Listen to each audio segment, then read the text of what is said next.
Well, that's one possible interpretation of me. In The Truth and Beauty of Me, we will consider many other possibilities. We'll look and see at what is true and what is beautiful about me. This project arose out of a very simple question: is there any pain in my life? Don McCullum says, photography of me is not looking, it is feeling. If you can't feel what you're looking at, then you're never going to get others to feel anything when they look at your pictures. And seeing, looking at what others cannot bear to see, is what my life is all about. My wife, Karen, is chronically ill with multiple sclerosis. She is in a lot of pain and distress. So for me, the answer to the question is yes, there is pain in my life. The emotional pain I experienced was the starting point for my project. My intent became to produce a set of images and a narrative that gets across what it feels like to live with someone who is chronically ill. When I noticed I was in some emotional distress, that for me was an opportunity to take out my camera and turn it on myself. As I did so, the question arose, how do you show through a surface image what was going on beneath the surface? When I look at an image of me, I understand how I feel at that time.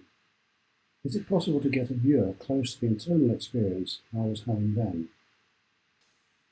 I studied images that had an emotional impact on me. Don McCullum's famous 1964 Cypress image makes me feel distress inside myself for these women and children in the image. I kept looking at Dorothea Lange's migrant mother image and asking, how is this image impacting my emotions in such a powerful way? What is David Heath doing with this images here that so powerfully get across a sense of loneliness and solitude? Oliver Klink's 15-year project Cultures in Transition is full of images that evoke strong feelings inside me. In Arles, I interviewed Oliver.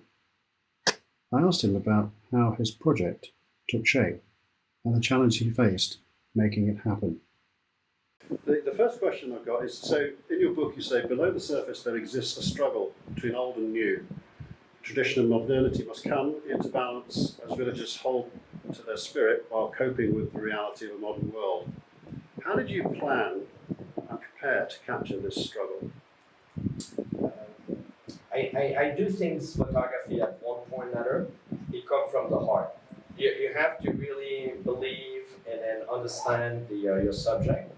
Or there's that famous phrase that says, what is in front of your camera is what is behind the camera. So I kept going back to favourite photo books. I looked at individual images and images in sequence.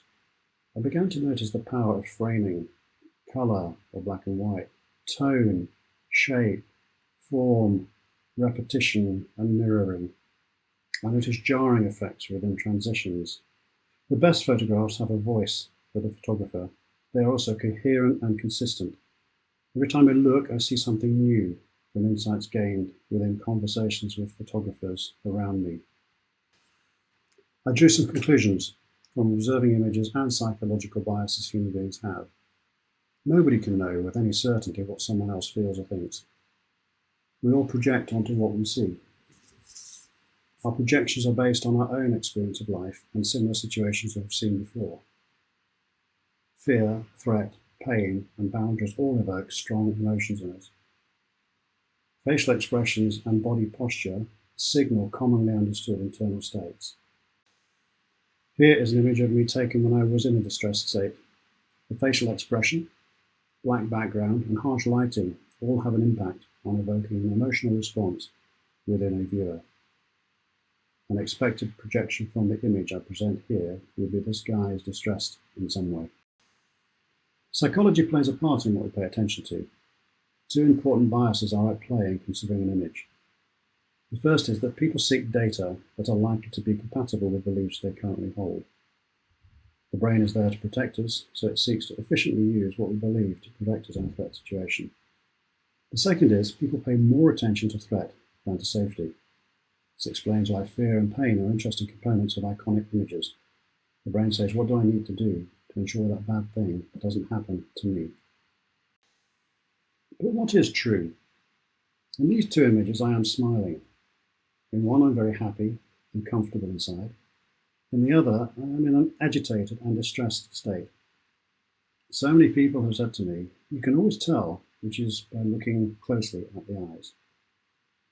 However, having asked more than 50 people to choose the happy image, 2/3 make the wrong choice. Or, as Damisch reminds us, every image, as Sartre has shown, is in essence a deceit. A friend christened this image defiant.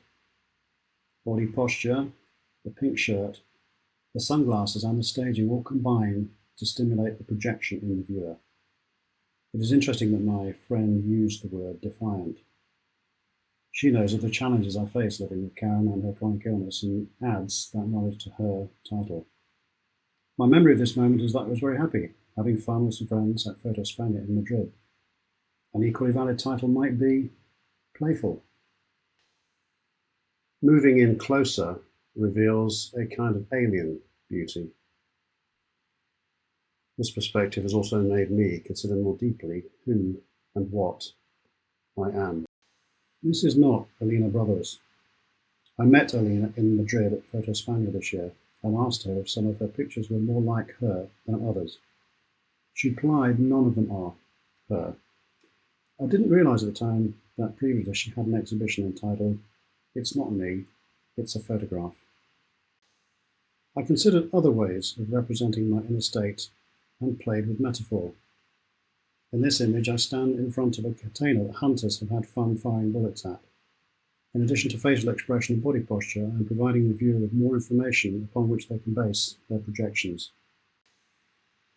As I let go and began to play, I realised the possibilities were endless.